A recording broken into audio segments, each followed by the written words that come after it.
is we're going to hear from Donovan Rypkema, who is the principal of Place Economics. He is no stranger to Richmond. He's a friend, and he's a friend of many communities. Did anyone look up Donovan if you didn't know him before you came here today? Rypkema. My apologies. He travels all over the world, and he spends a lot of time right here, and he's making a difference, and it'll be great to hear from him. And let's give him a good round of applause.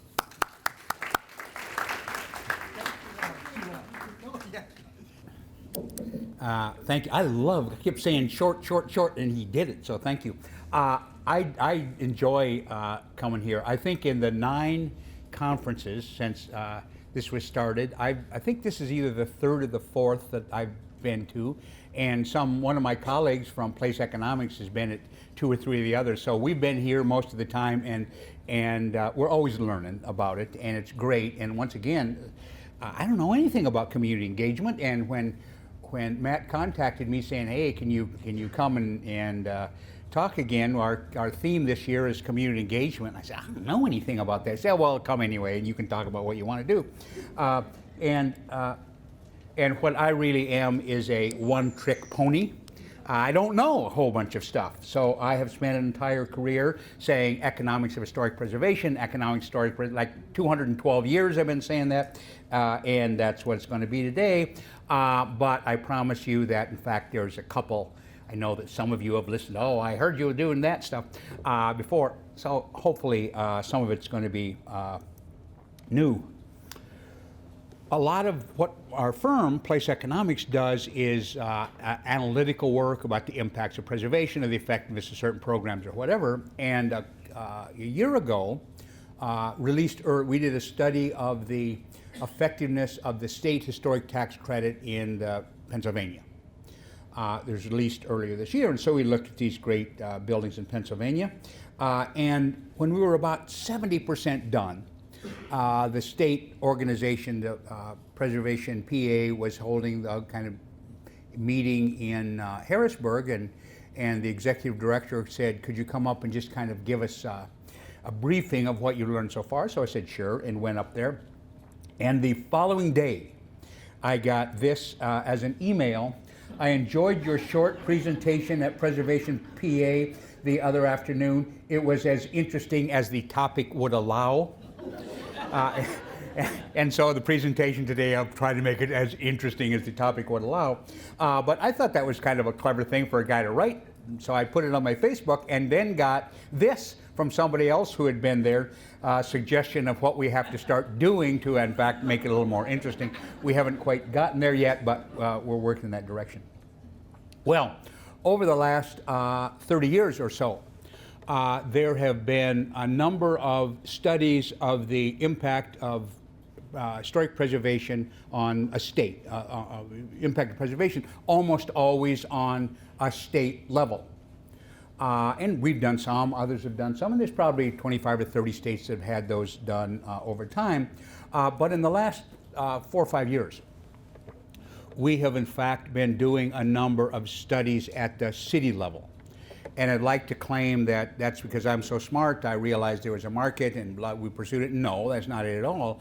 Is that there's just we have a bunch of smart clients who identified that as a kind of need. And really, here are the reasons.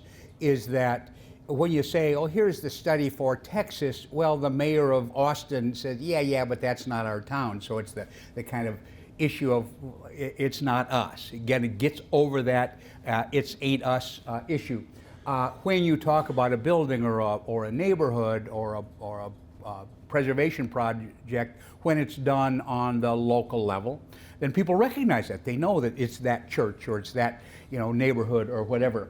And politicians can see the direct impact. They can see what those historic districts have done in their city. It is an opportunity, and it's great because I learned so much this morning, but from all of these, all 4 of those presentations about this importance to tap local expertise. I love the phrase everyday experts. Well, it is the opportunity to tap everyday experts because we will never know the nuances of a city like the people who are living there. And then the study itself can be put into a consensus context and then move ahead in terms of implementation. So those are all good reasons for these kind of city level studies. The most important reason is this, that we just have a weird system in the United States, different than Western Europe, is that all of our preservation, we have no protections at the national level, virtually none. There's this nice thing called the National Register of Historic Places and gives access to the tax credits and kind of a nice honor, but zero protection, zero zip, zilch, nada, nothing. That you could be an individual owner of a national historic landmark, the highest category, and tear it down tomorrow. There's nothing in federal law or state law that precludes you to do that. That when the protection for historic properties emerges, it is because a local community has decided that's important at this level. So it is at the local level that where the protections come, and therefore it kind of makes sense that this analysis would then be done at that level.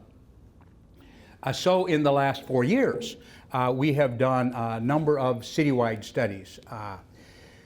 Raleigh and San Antonio, Savannah, Pittsburgh, Indianapolis, Miami-Dade County, New York City, Saratoga Springs, New York, and one to be released at Nashville, and then one to be released in the next month or two in Los Angeles. So it really has allowed us to look at in a variety of parts of the country at these city level impacts. And a lot of the research we do is based on the geeky phrase, revealed preference. And I know that you all wanted me to explain what this mathematical graph is all about. And I don't know how to do that. But revealed preference is this. We could do an experiment. We could say, ask for a show of hands. Who likes chocolate ice cream better? Who likes vanilla ice cream better? And people would raise their hands, and that's stated preference. You raise your hand, meaning I like chocolate better. Or we could have an alternative. We could have Matt roll in a cart full of ice cream cones, some of them chocolate, some of them vanilla, and everybody takes one. Well, that's your revealed preference. You didn't have to say, I like chocolate. You took the chocolate ice cream cone, and lots of our research is based on looking for those revealed preferences in the marketplace as they affect historic buildings and historic neighborhoods. Well, I said that most of these studies up until the last few years have been on statewide levels. And regardless of whether we did them or somebody else did them, usually these kind of big four emerge as impacts. The role of historic preservation in downtown revitalization, the incremental difference of heritage-based tourism versus tourism in general, jobs and household income generated by the sheer act of fixing up an old building, and the impact of local historic districts on property values. So those are kind of the big four, and we certainly haven't abandoned them. We still look at all four of those. And for example, in this Pennsylvania study, we said, all right, if you spend $1 million rehabilitating an historic building in Pennsylvania, what is that impact in Pennsylvania? Well, you can see it, 6.5 direct jobs and the 5.5 indirect jobs, for 390,000 of direct labor income, which, by the way, is $61,000 a job on average. So these are good jobs; they're just not some job to be working. And then the $1 million worth of investment in that historic building generates, in fact, another 850,000 of additional economic activity in Pennsylvania. So you spend $1 million rehabilitating a historic building, a bunch of stuff happens. Jobs directly and indirectly, income, activities in other ways. But somebody might legitimately say, well, okay, but maybe every industry does that. Does that really make a big difference? So in Pennsylvania, we looked at the other major industries in Pennsylvania. What are the major categories of economic activity in the state? And those included things like food processing, natural gas industries, fabricated metal, medical devices, and we made the same calculation. What if you do $1 million worth of metal fabrication or $1 million worth of food processing? What does that mean in terms of numbers of jobs created directly and indirectly, and the paychecks that those jobs get directly and indirectly? And those are the 6 big industries in Pennsylvania. Historic preservation has a bigger economic impact per $1 million worth of output. That's what it is in the kind of geeky talk, is output. More jobs, more income than any one of those. So if you don't have to love cornices and gargoyles. If you say the only thing I care about is that we have good jobs for people living here, well, in fact, there's the economic development strategy, because that's what historic preservation does. Then this second broad area. The second is the role of historic preservation in downtown revitalization efforts. And we looked at it in a number of ways. Raleigh, North Carolina, you all know, is the capital of North Carolina, in the center of 4 or 5 real world-class universities. North Carolina, Duke, North Carolina State, Wake Forest, great universities, and the Research Triangle. So this is a booming place. And downtown Raleigh is a booming downtown. And I come from the market-oriented world. I'm kind of a, capitalist type, but the big guys can take care of themselves. What I really care about is the small businesses and the startup business, and what are their revealed preferences. Well, there's tons of cranes and a bunch of new buildings being built in downtown Raleigh, but we looked at what were the characteristics of businesses that moved in to downtown Raleigh. Well, 46% of them, in fact, moved into an historic building. And another 22% moved into an old building that just wasn't listed on the local register yet. So, in fact, a revealed preference of those small new businesses to, in fact, locate in historic buildings. Here is San Antonio. And the purple areas are local historic districts in San Antonio. And the green circles are numbers of jobs at small firms. And we define, the SBA says small firms, 500 employees or less. No, 500 employees ain't no small business. So we look at, really small businesses, 19 people and less, and where are the jobs in those businesses? Well, it's not that they're all in historic districts, they aren't, but there's a clear pattern of clustering around where those great commercial historic neighborhoods are in San Antonio. Here is Savannah. And in Savannah, about 30% of all jobs are in historic districts. Almost half of the small firm jobs are in historic districts, and almost 60% of the jobs at startup businesses are in the historic district. Revealed preference. The market is revealing its preference by where they sign the lease to go into business in those historic neighborhoods. Then this issue, and it's been a controversy for a long time, is the impact of local historic districts on property values. Marsh's organization hired us 20 years ago, I guess, to look at this issue in Indiana, and we looked at 5 towns, cities in Indiana about the impact of local historic districts on property values. And the answer was there's a consistent pattern that rates of appreciation in historic districts outperform the market, outperform similar neighborhoods, whatever.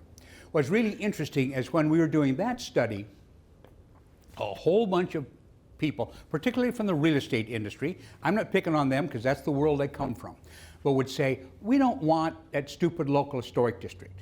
Because if you have another historic district, it means another layer of regulation. You're going to say yay or nay where I can tear the house down or where I can, replace the shingles or whatever. And so we don't want it. It's going to hurt property values because it's another layer of regulation. Virtually every study in the last 30 years that's looked at that issue by different people in different parts of the country with different methodologies with virtually the same answer, that no, in fact, there's a value enhancement, not a diminution in those local historic districts. Today, the same human beings who were saying 25 years ago, we don't want that stupid historic district, it'll hurt property values, are today saying, we don't want that stupid historic district, it's going to make our property values go up and therefore our property taxes go up, so we don't want that thing. Anyway, I guess consistency is not a requirement. Here we had this, and I know that Richmond and lots of other towns, and Cincinnati and lots of other towns and cities in the region were drastically affected by the huge once-in-2-generation real estate crash that we had. It began at the end of 2007. The kind of national statistics said it ended like 2 years later. Well, for the most part, it wasn't true at all. It was 3 or 4 years, if ever. But here is how property values changed. And look at these years. 1999, this is Savannah, 1999 to 2014. So we had a period where real estate was going up in kind of lunatic rates, and then a giant crash, and then a recovery. So this time period kind of covers all of those cycles. Well, in Savannah, there are 4 local historic districts, and we looked at the change in value in those 4 versus the change in the city as a whole. And the answer is every single local historic district, in fact, did better before, during, and after the recession than did the rest of the residential market in Savannah. Some of these, there's some very rich neighborhoods, historic neighborhoods in Savannah. There's also some historic neighborhoods in Savannah that are the very opposite of rich. Didn't matter. Didn't matter. In fact, all of them outperformed the market. Here is San Antonio again. And San Antonio, like Indianapolis, has kind of traditional historic districts, then has a thing called conservation districts. And they're a tool that I've kind of changed my mind on. They are often dismissed by preservationists as being, well, that's preservation light and it's really not doing anything. I think there's neighborhoods for which they're very appropriate. And it's a useful tool, not as a substitute, but as a supplement to traditional historic districts.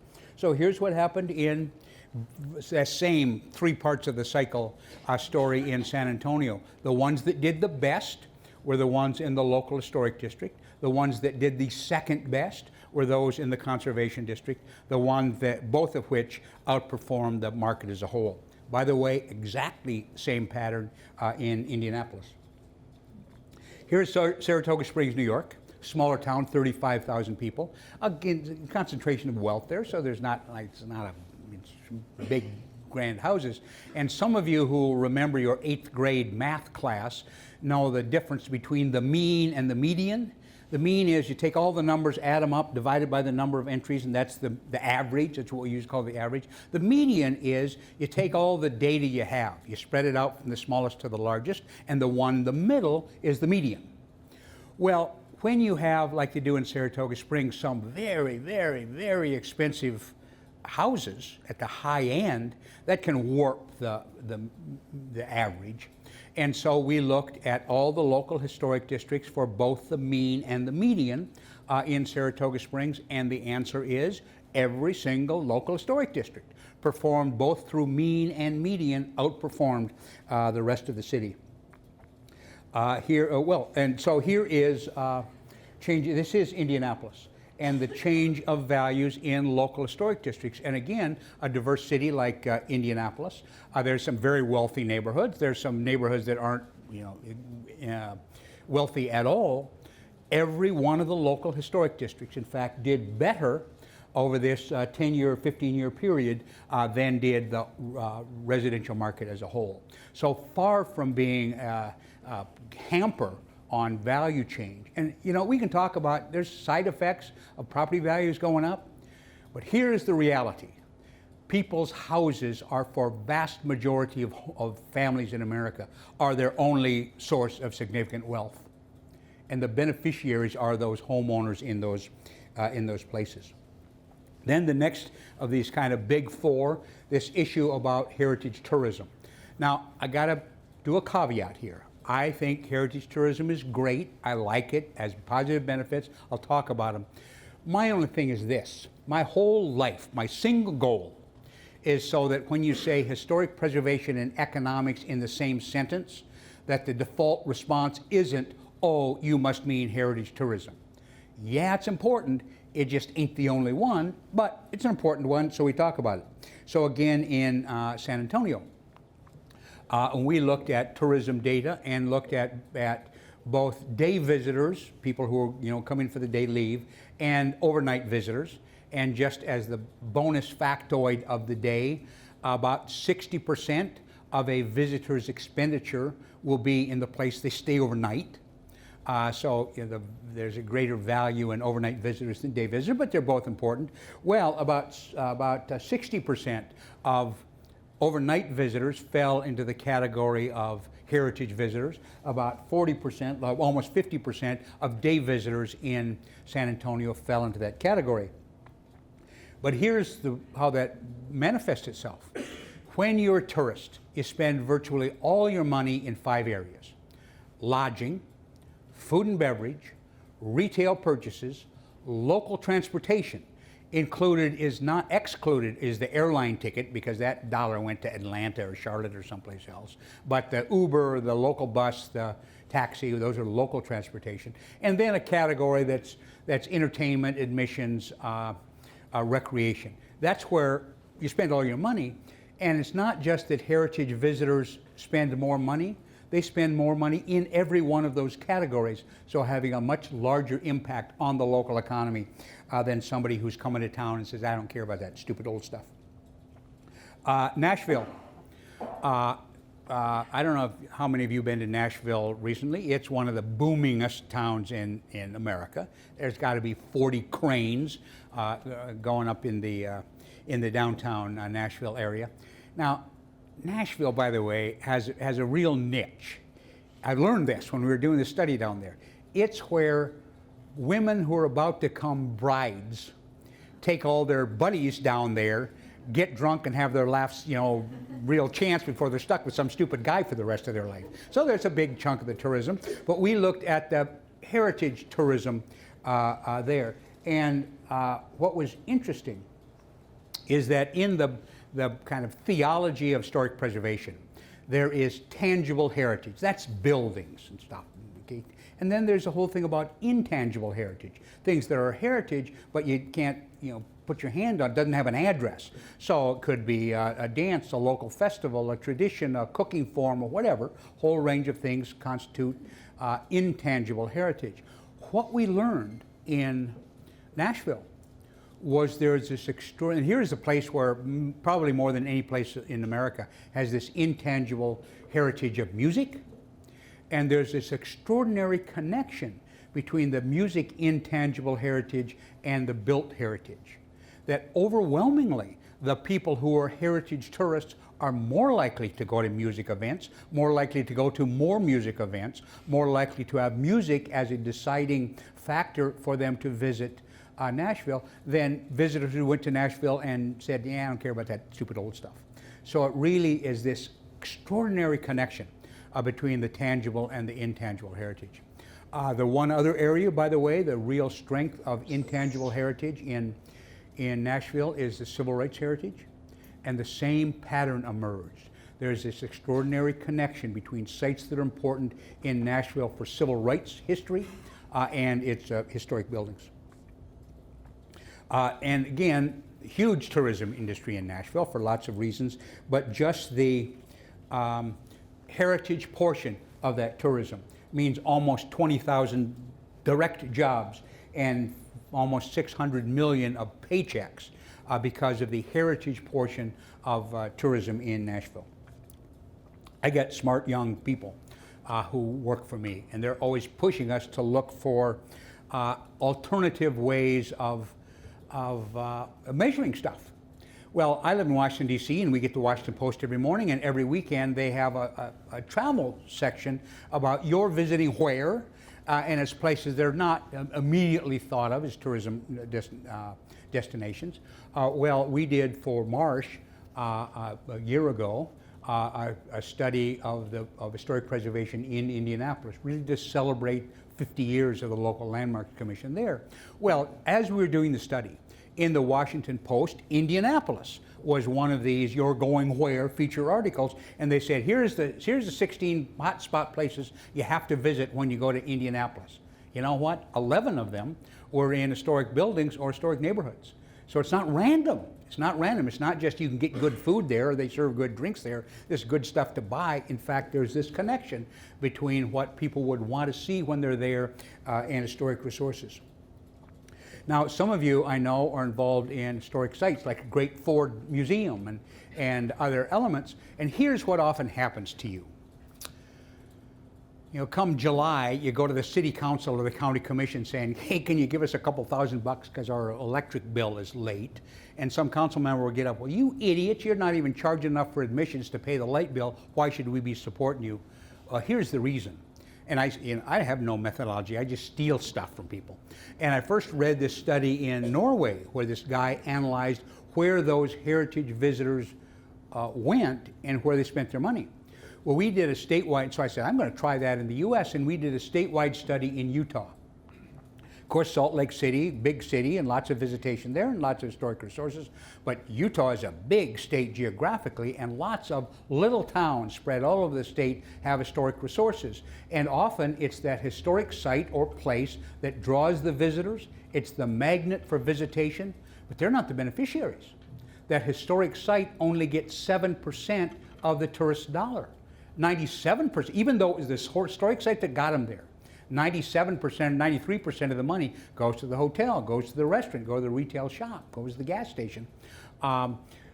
Meaning this, it's not unlike Target having a sale on toasters, and they're selling the toasters for less than they paid for the toasters.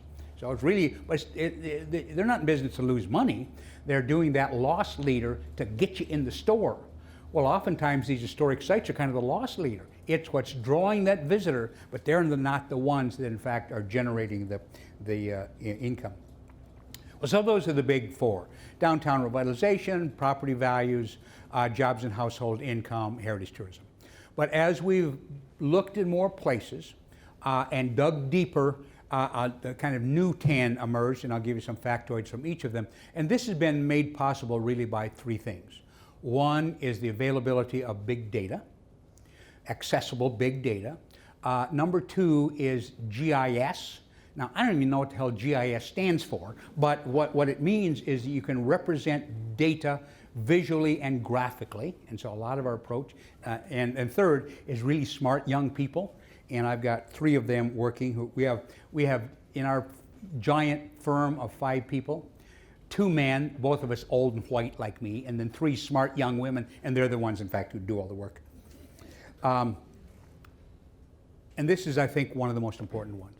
And it's one that people ought to be paying attention to. And we've now probably looked in 30 or 35 cities around the country. And that is foreclosure rates in the depths of this horrible, horrible recession. Foreclosure rates in local historic districts versus the city as a whole. So here's 5 cities in Utah. Every one of them lower foreclosure rates in the historic districts. Here is Raleigh. In that depths of the recession, almost 1 in 10 households in Raleigh faced a foreclosure process. The rate in National Register districts was half of that. The rate in local historic districts was half of that. And then this is San Antonio. Every single historic district had lower foreclosure rates than the city as a whole. And then closer to home, here's Indianapolis. In fact, both the local historic districts and the conservation districts had a foreclosure rate at half the rate of the city as a whole. Somebody ought to be paying some damn attention here.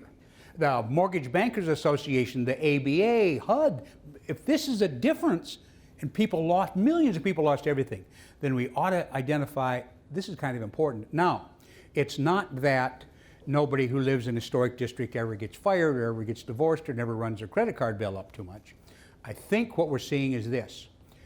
Even in a recession, if I get myself in financial trouble, I can get out. There's enough of a latent demand for properties in those neighborhoods that I can get that sold before I face that foreclosure.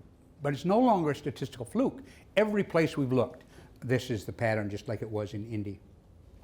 And kind of related to that is this issue about stability on the downside. So here again is Savannah.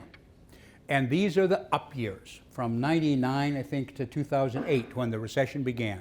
What happened in the up years? The property values in historic districts went up more than the market. What happened then in the down years? The decline started later. It was less steep. It recovered sooner. So historic properties in local historic districts do better on the upside, do less bad in the downside. Again, consistent finding.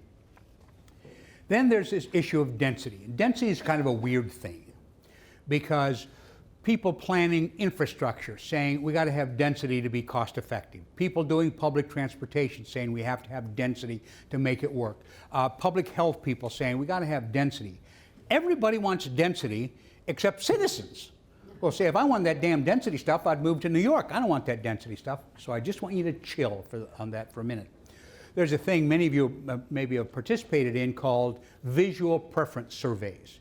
And some planner, city planner, will be up here with a bunch of pictures, one next to another, and say, okay, which neighborhood do you prefer?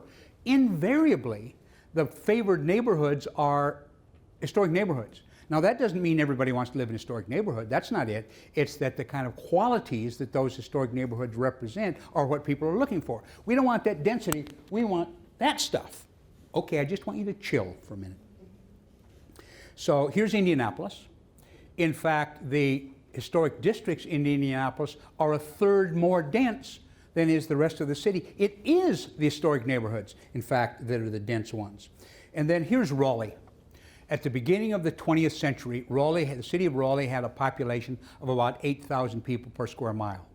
Then we had suburban expansion, the automobile, a whole bunch of stuff, and that fell in this category, something between 2,000 and 3,000. And so here it is today, is that the city of Raleigh has a density of 2,500 people per square mile. The local historic districts have a density twice that amount at 5,400. Now, okay, so historic neighborhoods are providing the density. Well, why do we care? Well, I'll tell you why we care. I happen to come from the kind of political perspective that we ought to be frugal with taxpayers' money. You can have a different perspective, but that happens to be mine. And so when we were doing this study in Raleigh, my brilliant young colleague, Brianna Grosicki, who, by the way, spent 3 years of her life in Muncie while her husband was at Ball State, and she was the chair of the local, at 25, was the chair of the local preservation commission in Muncie. But I said to Bree, I want you to find me 2 neighborhoods in Raleigh, and I only care about 2 things. That number one, they're the same size geographically, and one's a new neighborhood and one's an old neighborhood. I don't care anything else, just find me 2. So she did, and these were Oakwood, historic neighborhood, and Reedham, Oaks, Wyndham, a newer neighborhood. So here's the basics: 114 acres in both of them, housing units about 800 in the historic district, 127 in the new subdivision, average year of construction 1925 versus 1992. So you got the comparison, right? So average house size about 2,500 in the historic district, about 3,500 in the new subdivision. Nothing wrong with that. People want bigger houses. Nobody's complaining about that. Just that's what it is. And then average value, 315,000 versus 524. This is where the city finance officer has premature calculation. He says, okay, well, that's why we like this new subdivision, because the property value. Just chill, Mr. Comptroller. Then we looked at taxes per unit. About 2,900 in the historic district, about 4,800. Now the guy gets really excited. See, yeah, that's why we like that new subdivision. Okay. Population per acre, 14.5 in the historic district, 4.5 in the new subdivision. And now where the equation starts changing. A developer can lay the new roads in the subdivision, but then they go to the public, and the public has to maintain them for the next 100 years. Sooner or later, they're going to have to replace that. So what is the square footage of road that per housing unit in the historic district? About 1,000 square feet, 2,200 square feet in the new subdivision.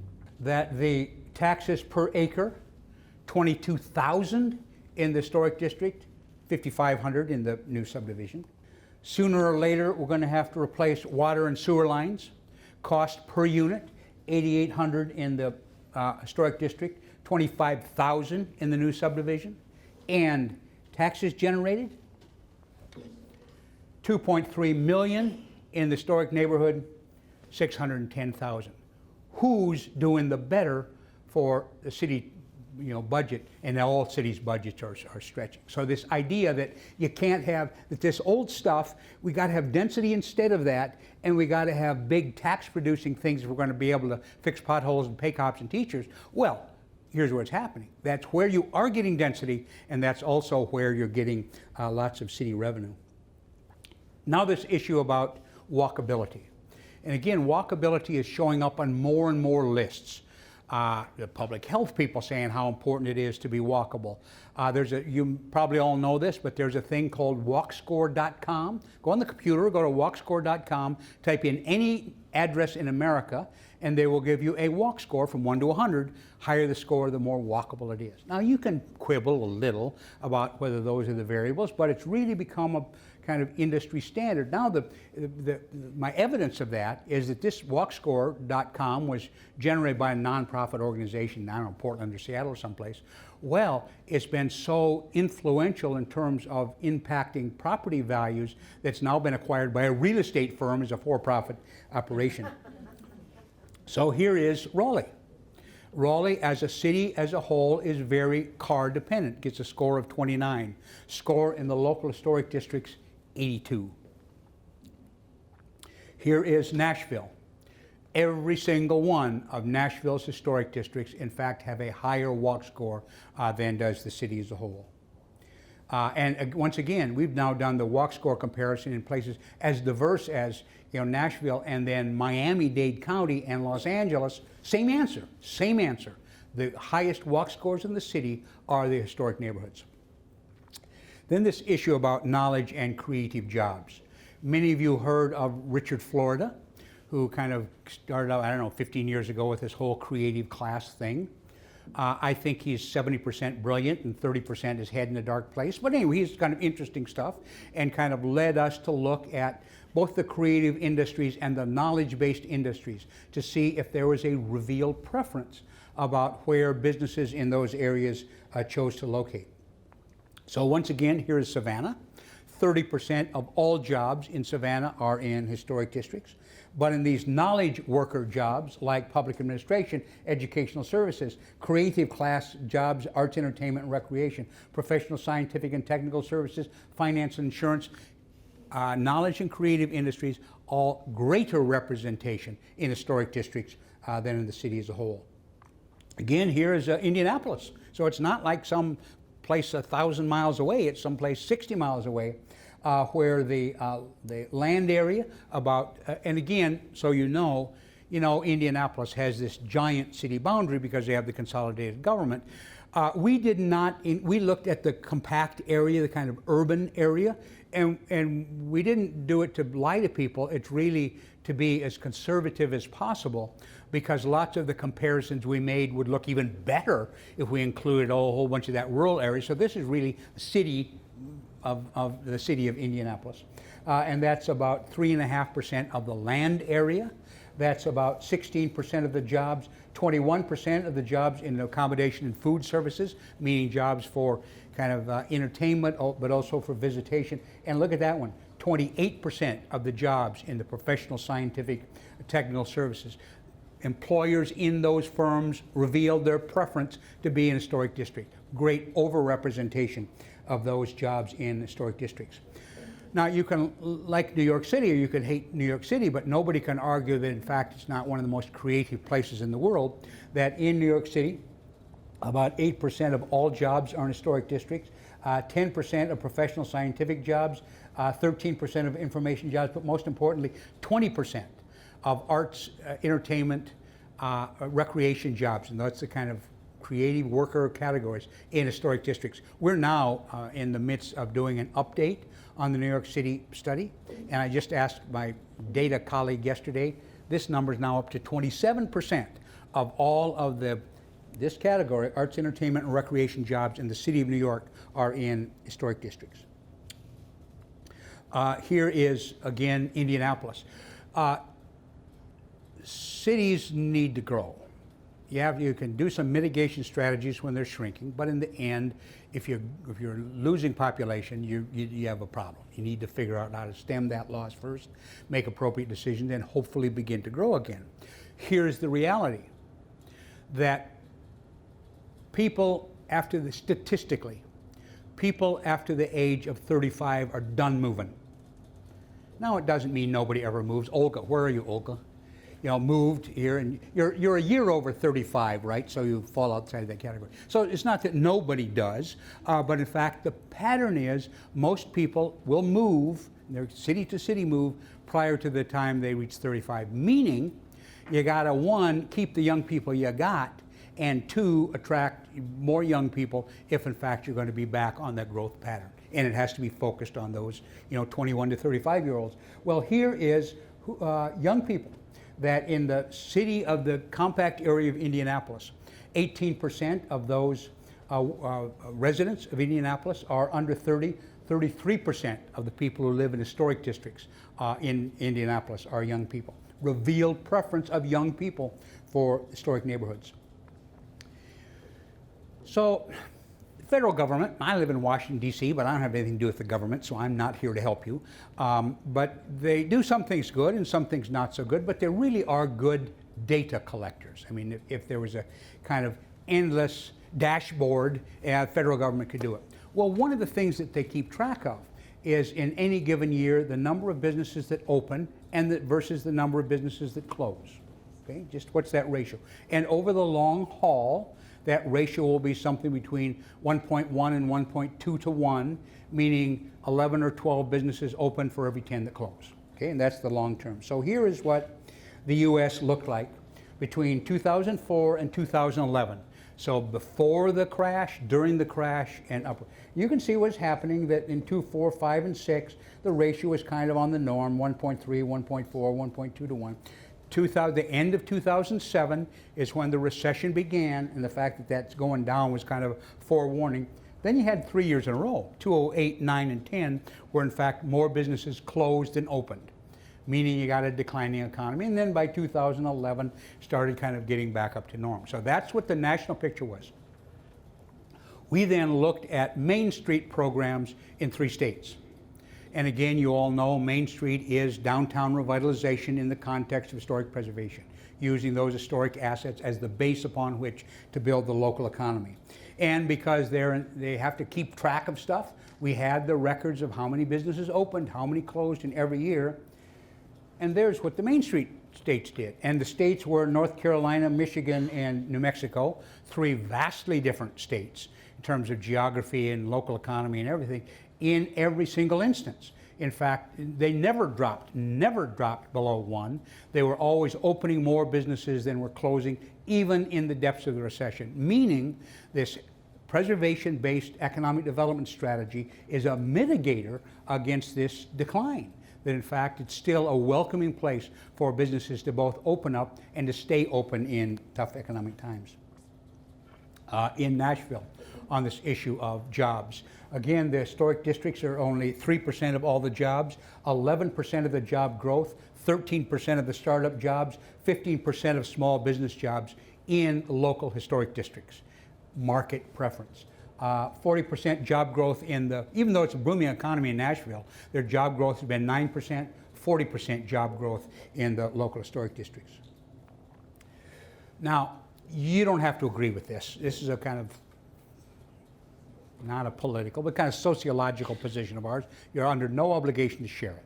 But we just happen to think that neighborhoods at the neighborhood level are healthy if there's a diversity of humanity at the neighborhood level. That by race, by income, that it's just a healthy thing to have people at all ends within one neighborhood. So that's a measure that we have looked at now pretty consistently. Here is San Antonio by income group. And what you can see is that the lines are about parallel with 2 exceptions. There are more of the poorest and more of the richest who live in historic districts.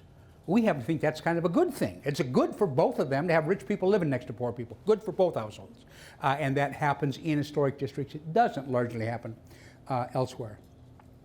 Here is San Antonio by race, and we can see they're largely who lives in the historic districts by race is approximately the same as who lives in the city as a whole. The only trouble with this is that in San Antonio, very small African American population, about 7%, a little less than 7%, same share in historic districts as the rest of the city, so it's represented. It's just not a very big number. But what is big in San Antonio, of course, is Hispanic population.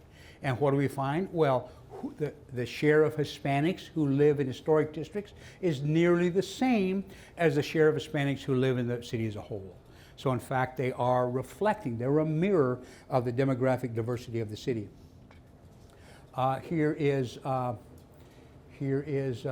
Indianapolis again. by household income. It's a little richer. I mean, there's a slightly larger share, mostly by the Meridian Street Historic District in Indianapolis of the whole, but largely those are not kind of dissimilar patterns of who lives there. And here is by race in Indianapolis. Again, slightly more white than the whole, but not dramatically so. In fact, the kind of diversity of human beings by income and by race in Indianapolis is really reflective of who lives by race and income in historic districts in Indianapolis. Then there's the issue about the environment. And again, this is where lots of new work is being done. One of the really good things that the U.S. National Trust did, I don't know, 7 or 8 years ago, is they set up this research center called Preservation Green Lab. And their methodology in their initial thing, very robust peer-reviewed research, they said, all right, let's take 3 building typologies, 3 different climatic regions in the United States, and make the comparison of what's the environmental difference between retrofitting and bringing up to kind of energy efficient speed, historic districts, or building new green gizmo buildings. And those are our choices. What are the different environmental consequences? Well, the first thing they found was that it takes from 10 to 80 years of annual energy savings to pay for the damn energy used to build the stupid green gizmos. And I'm telling you, most of those buildings ain't going to be lasting no 80 years. That in every building typology in every region, the more environmentally responsive action was to, in fact, rehabilitate the historic building.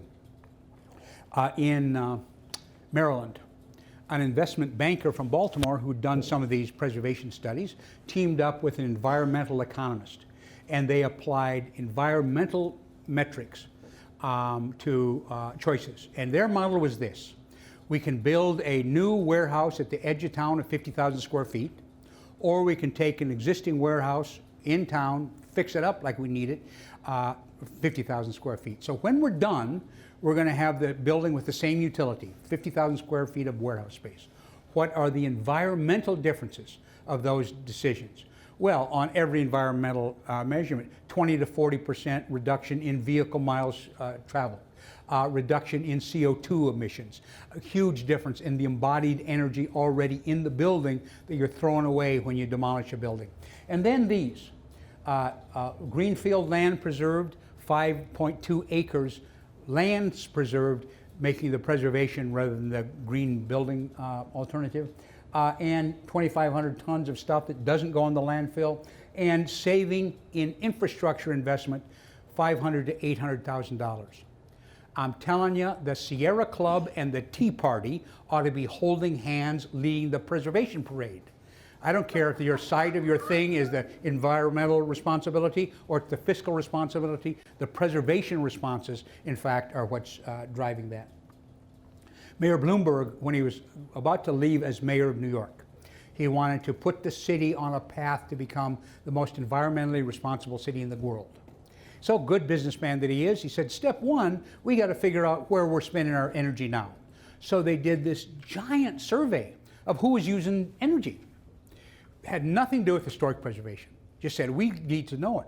Contrary, frankly, to what environmentalists have been telling us for 40 years, you got to get rid of those stupid old buildings. They're energy hogs and blah, blah, blah, blah. Well, they're wrong. They're lying to us. In fact, what they learned in New York City is that every time a building got a decade newer, it was using more energy per square foot, not less. That the least use of energy per square foot, in fact, were the buildings that were built 1939 and earlier. So the idea that these are some kind of energy hogs, don't cut it. Then this issue of the first place of return. There's lots of cities, and Richmond and Muncie aren't the only ones. Lots of places that have lost population in the last 50 years. So I was really curious that when that turns around, when cities that have been in a long period of decline start to grow again, where does that growth first take place? So we first looked in Philadelphia. Now, I don't know Philly well, but I teach a class up there at Penn on Tuesdays in the spring, so I take the train up and go teach for 3 hours and go back home. But I remember the headlines in the newspapers when the 2010 census came out. Big headlines, we finally turned the corner. we're growing again. Not much. We only grew 8,500 people, but after 50 years of population decline, we're finally beginning to grow, except they weren't. The historic districts in Philadelphia grew by 12,000 people. The rest of the city still losing population.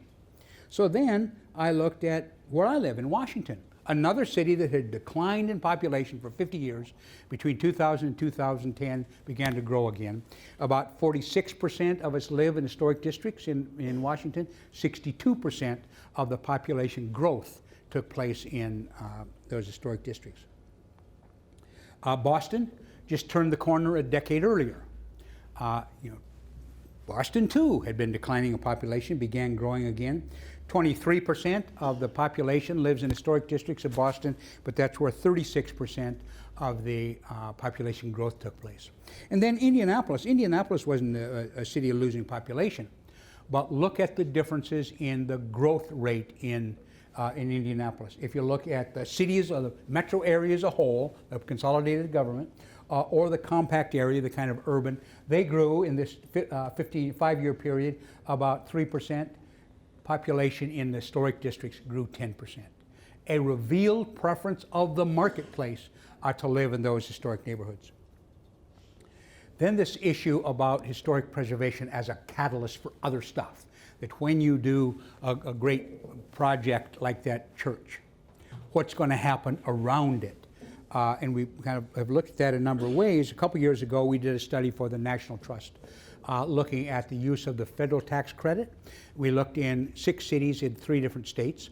And my favorite of these examples was in inner city Baltimore. Here was an empty industrial, turn of the century, early 1920s or 10 industrial building that was converted into housing focused mostly on teachers. And what happened? Nothing had happened in that neighborhood for years. They rehabilitated this building. All of a sudden, building permits started popping up all around it. Nothing directly to do, but that stabilizing impact of that building in the middle of Baltimore. And while the city of Baltimore is still losing population, in fact, huge jump in population in the area right around Miller's Court. This is maybe my favorite. It's in New Orleans. A place called Rouse's Market, and there's a 1950s automobile dealership. Sat empty for quite a while, and a developer bought it and put a grocery store in it. Now look at the chart. That's the building permits issued in this area around Rouse's Market between Katrina and 2011 when this happened. Well, what was happening there was nothing, zero, nothing happening. That project took place. $140 million worth of investment followed. We talked to and most of this is new construction because it's vacant, mostly it was vacant lots around Rouse's Market. We talked to the developers of all those projects. Why did you do it? Well, because Rouse's Market showed that we could do it. Then the last one I'm going to share with you, the closest I can come to kind of community engagement kind of stuff. When we were doing the study for Marsh in Indianapolis, we always go and try to talk to people and listen to people, and so we relied on our client to say, here's who some of the people you should go and talk to. And Marsh said, you ought to go down and talk to the people at Keep Indianapolis Beautiful. They're just doing some interesting stuff, and so just go and talk to them. Maybe you'll learn something. Just go and talk to them. So Brianna and I went down, and a young guy said, oh, well, one of our problems is the Adopt-A-Block program. Now, we've always had the theory that people who lived in historic districts had a connection to their neighborhood, an engagement with their neighborhood larger than the norm, but we had no idea how we could measure that. It was just kind of a supposition. Well, we looked at his map of these Adopt-A-Block programs, and they said, geez, we don't know Indianapolis intimately, but those kind of look pretty familiar. So we overlaid the Adopt-A-Block programs with the historic districts in Indianapolis. And again, just like the presentation we heard on the panel this morning about local people, there's ways that local people connect to their own neighborhood. Well, I don't know how better you can connect to your neighborhood is go out every Saturday and pull the stupid weeds or whatever, they pick up the trash cans. I mean, that's clearly evidence of commitment to the neighborhood. Disproportionately, that while historic districts has 5% of all the parcels, in Indianapolis. In fact, almost 18% of all the adopt-a-block programs were in historic districts. So it is at least an indicator that there is this pattern, this sense of community created in historic districts that manifests itself into a greater attachment. So with that, I will shut up. I'm happy to take questions, comments, alternative views, or go back to Washington, you communist. Any of those are perfectly appropriate. So thank you very much. Yes, ma'am.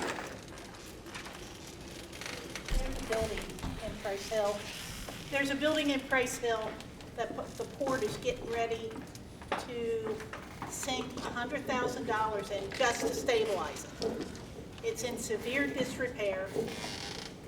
Do you have a formula that you use that says, yes, this is feasible, it's worth the investment, or it's not?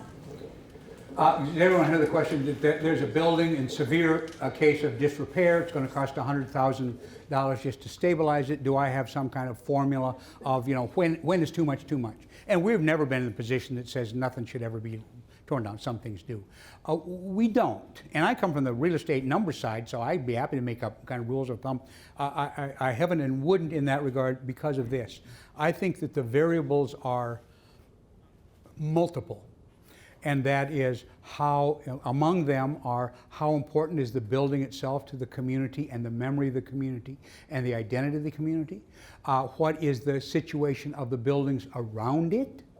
There would be a different answer if it were a vibrant neighborhood around it, or everything else was falling around too. We have a kind of little piece of our firm is called is part of our preservation right-sizing efforts, and we have a kind of analytical tool called ReLocal that was first experimented with, in fact, in Muncie, where we have a series, 80 or 82 criteria of kind of when to save and when to lose. And so it kind of weights a whole bunch of those, and sometimes the identical situation would be saying, yeah, let this one go, save this one, even if the same building, the same condition, because of its context. So yeah, I don't have, and so without knowing the specifics, I can't say no. You need to spend it because it'll do this, or you know what? If it's $100,000, you can save 4 other buildings with that. Do that. I can't do that, but I do have to say that depending on the building, sometimes the depth of the subsidy really pays itself off over time because of the importance of it, and other times it just says. You should take. We always have scarce resources. Put them other ways. So I'm sorry I can't give you a good one. It's really a case-specific thing. Yeah, Matt. Donovan, taking off on your concept of right-sizing, I know that when communities lose population, they lose industrial base. That the best thing to invest in is what you have in the community that is an asset, and build on that to create the quality that will raise the character of that community before investing in new infrastructure that may or may not create economic development or attract people. But what will attract people to a community is the overall character and quality of the assets that community has to make available. Matt, you frightened me a little because I think now I'm going to have to go out of business because you're going to go on the road to sell my stuff. So, well, that's right. I mean, I can. That's right. I mean, and that does not mean every historic building is saved. No, it doesn't. Sometimes they have to be lost. Nobody's quarreling about that. But it is, as a strategic position, that you do want to both retain the things that make the city distinctive, and that economic competitiveness, the competitive edge, comes not from being the same, but being from different. Everybody has a Walmart and a Walgreens and a Gap, and there's no distinction coming out of that. And says, what is it in our community that makes it distinctive? Sometimes that's buildings, sometimes it's parks, sometimes it's location, but step one is, what is the characteristics over which we have control that distinguish our cities, and the economic premium comes from distinction, not similarity, number one. Number two, throw everything out of the priorities except fiscal responsibility. That the sheer act of extending infrastructure is hellishly expensive. And even if some developers pay in for the initial thing, again, taxpayers are going to pay that forever, forever. So what we need to do is look to reinforce and strengthen, just from a fiscal standpoint. Forget the gargoyles and cornices. Just from a fiscal standpoint, we need to reinforce what we already have. Much better. Well, and let me give you one other little factoid. The biggest adverse impact on residential property values is being within 500 feet of a vacant or abandoned house.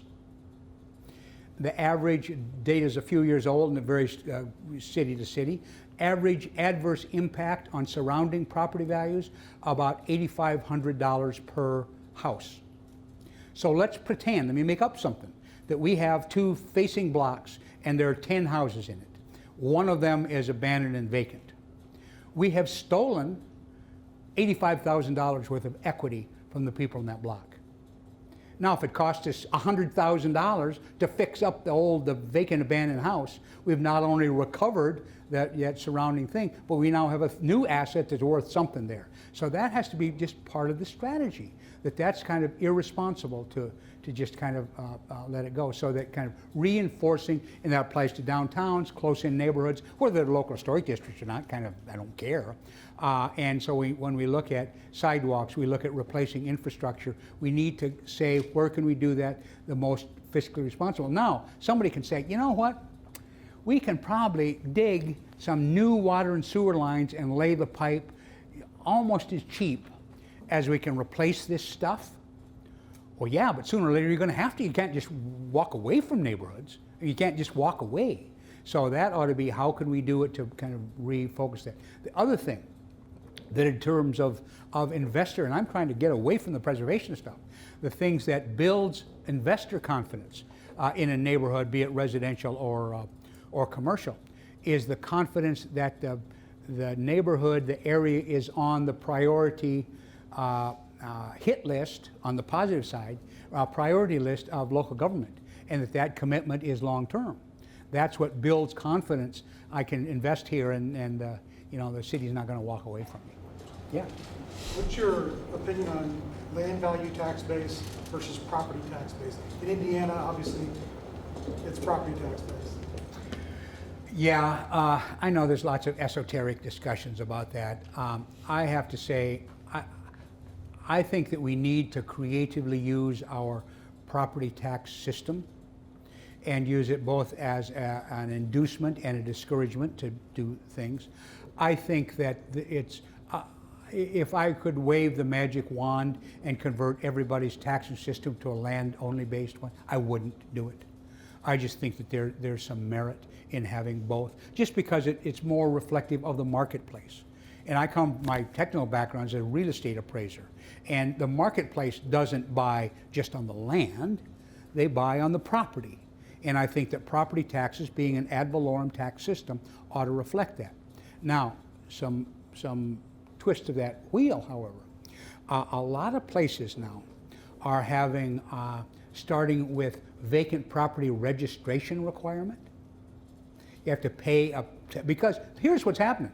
You're sitting with a vacant property, you're stealing money from your neighbor, period, period, period. Now, I'm a big believer in property rights. I do not think property rights extends to your right to steal from your neighbors. And so I think that those who have, and I don't mean somebody who's, geez, it's taken me 6 months and I haven't found a tenant. I don't mean they're relatively short times. But you have properties in Richmond, in Muncie, and elsewhere, they've been vacant for 12 years. They've stolen one hell of a lot of money from their neighbors. And they need to start, where's the property rights are one thing, where the hell is property responsibility?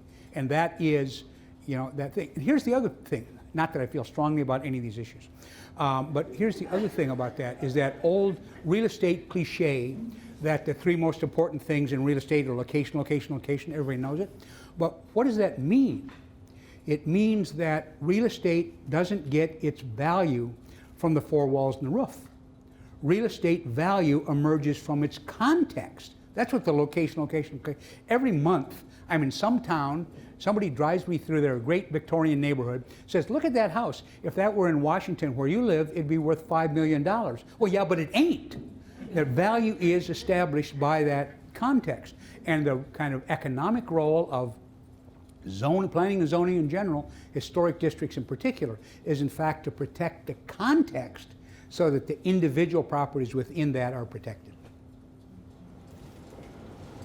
Another question locally.